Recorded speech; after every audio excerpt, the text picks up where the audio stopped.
É interessante a gente observar esse episódio, Vivian, porque ele vai nos dar um horizonte do quais são as deficiências da comunicação do governo até aqui e quais serão as questões com as quais o governo terá que conviver, provavelmente ao longo dos próximos 4 anos, né?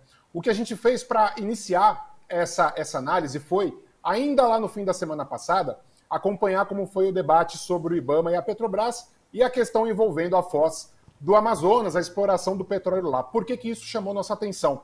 Porque houve ali um vácuo, né, quase uma cacofonia dentro do governo sobre como conduzir aquele episódio. Esse primeiro episódio, ele foi sendo seguido por diversos outros eventos que também envolveram o Ministério do Meio Ambiente, mas também os povos indígenas, a Marina Silva, uma MP que tentou ali remanejar a composição ministerial do governo federal. E o que a gente pôde ver por esse gráfico, que coletou todas essas menções, e neles estão representados aí os atores que citaram estes temas no Twitter.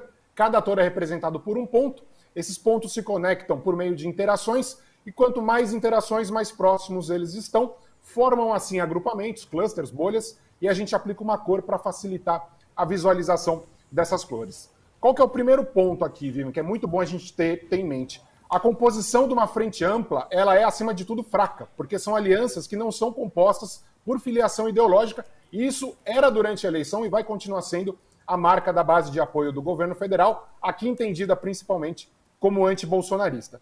Isso faz com que o governo federal tenha que ser muito transparente e muito assertivo nas suas ações de comunicação, principalmente nas redes sociais, justamente por causa do timing, né? A gente viu ontem o presidente Lula, no fim do dia, ter uma declaração que foi importante, serviu de orientação, mas passaram-se aí quase 7 dias dessa primeira crise envolvendo o IBAMA e a Petrobras, que na realidade, quando a gente analisa ali quase que de maneira fria, não tinha tantos requintes para ser uma crise, porque ali o que houve foi uma decisão técnica do IBAMA, a Petrobras respeitou, alegou ali por meio do seu presidente que fariam novos estudos a serem apresentados para o IBAMA, e uma comunicação do governo que colocasse esses fatos de forma transparente evitaria uma crise enorme nas redes sociais de apoio do governo, nesse antibolsonarismo que, por natureza, tem essas alianças fracas. Nesse grafo a gente vai observar aqui, Vivian, uma série de pontos pretos no meio do grafo. Esses pontos eles vão ser compostos ali por 8% dos usuários que vão, de certa maneira, nesse vácuo, nessa cacofonia de comunicação, tentar ser mais governistas do que o próprio governo, tentando ali fazer uma defesa da Petrobras que naquele momento nem era necessária, né? Porque ainda estava se debatendo quais seriam os próximos passos. Essa divisão não apenas vai afastar alguns atores de esquerda e antibolsonaristas do próprio antibolsonarismo, mas também vai atraí-los para um campo de oposição aqui liderado pelo bolsonarismo, justamente porque o bolsonarismo, observando essa crise no campo antibolsonarista, vai atuar ali como franco atirador, questionando o viés ambiental do governo, atacando a ministra Marina Silva, tentando fazer uma comparação entre gestões de Lula e Jair Bolsonaro, justamente para tentar ampliar essa crise comunicacional que ocorreu dentro do governo.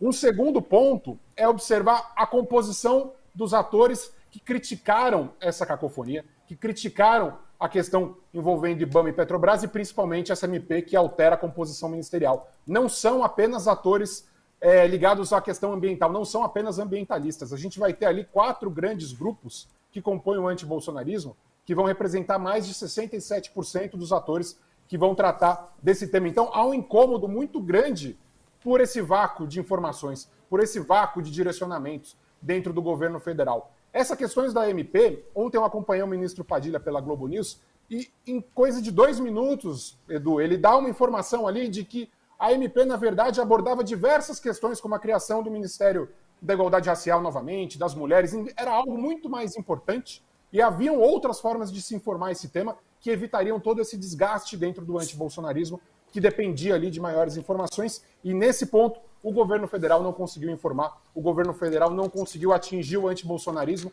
e suprir uma demanda ali que era extremamente necessária desde o final da semana passada para evitar toda essa crise dentro desse campo. Eu acho o seguinte, Pedro, em primeiro lugar, você está perfeito. A gente volta para aquela história da comunicação, né? E nessa comunicação, eu reforço aqui, a gente fala muito das redes sociais, mas as comunicações vão além das redes sociais. Então, por exemplo, na TV aberta, o governo segue sem estratégia. Na TV aberta, o governo segue sem estratégia.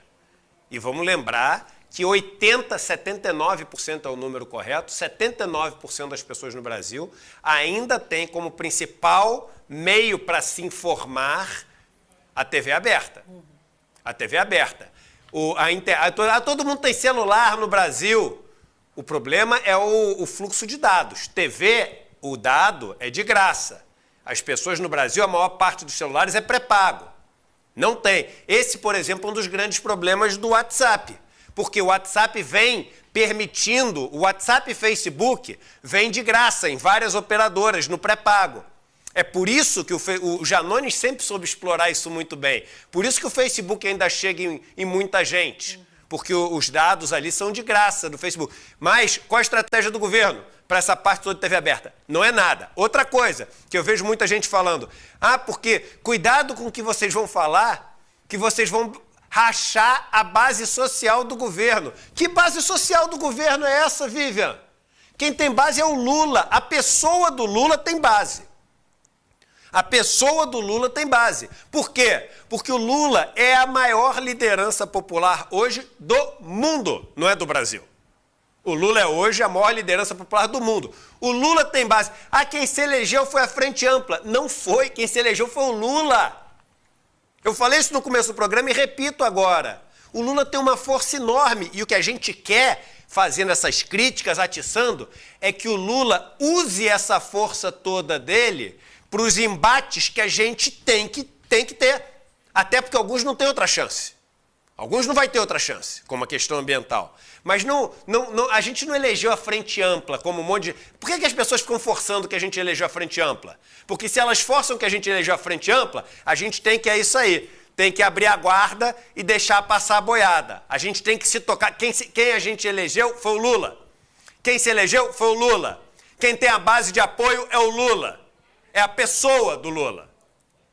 E se você... mas não é só o Lula. Então, em segundo, o PT, porque é o único partido que é partido no Brasil de verdade. Partido político, que tem força, que é lembrado das pesquisas. Pedro sabe, roda um monte de pesquisa como todo mundo. O único partido tem força. Então, se quem tem força é o Lula, quem se elegeu foi o Lula, quem tem base de apoio é o Lula. E se puxar para partido único que aparece é o PT... a gente não vai pro embate? A gente não vai tentar ir pro embate? Entendeu? Então esse que é o ponto. É fortalecer o Lula chamando ele pro embate. E não fortalecer o Lira dizendo, como eu ouvi de gente da esquerda, que o Lira é um estadista. Não é.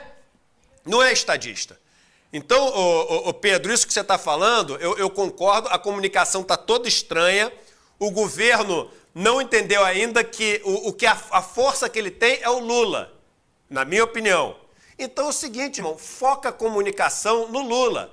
Traz o Lula para falar o que tem que ser falado. Coordena o negócio. E aí evita ruído desnecessário nessas áreas todas onde está tendo. No negócio do Ministério do Meio Ambiente, MMA, né? Eu já gosto do nome da parada. Parece aquele Mixed Martial Arts, né?